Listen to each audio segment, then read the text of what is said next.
Water in nature is in constant transformation.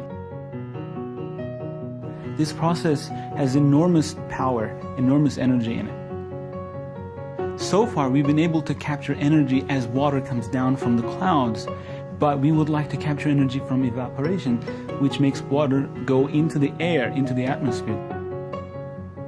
That process is very powerful. We haven't been able to capture energy from that effectively until now. Yeah, when I first heard of this project, it felt crazy. People are not used to thinking about energy in these ways or biology in these ways. This is really a unique lab. It brings together chemists, engineers, biologists. Every day it's kind of an adventure to be in the lab. It's exciting.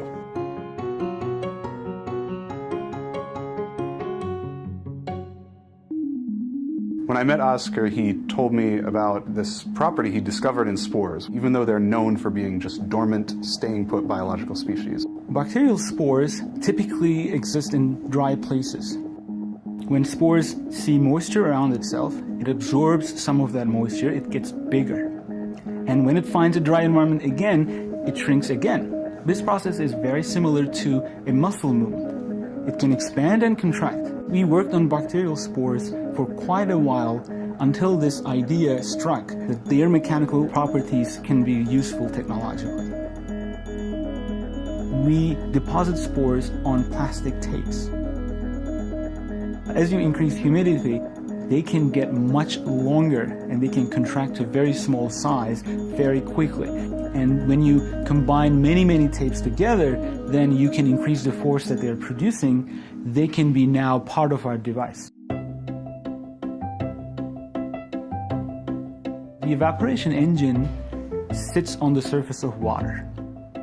And as moisture from the water surface enters the device, it changes the shape of the muscles. The movement of the strip is coupled to shutters. When shutters open, the moisture escapes from the device. When shutters close, evaporation fills the device with moisture. And in doing that, you can store up the evaporation potential and release it over time in a controlled fashion, so you have a continuous power output. We call this second device Moisture Mill. We have a wheel with a bunch of our spore samples around it. And half of our wheel is placed into a humid environment and half of it into a drier environment. Because our spores are expanding when humidity is high and contracting when humidity is low, that means you have a very tiny mass imbalance on the wheel, which causes it to push forward for as long as the humidity is high in one half and low in the other half. Once you have a rotating device, you can use it for many interesting applications. You can maybe create a car. We connected the rotating circle to wheels, and the device started to move just like a toy car. I was so excited.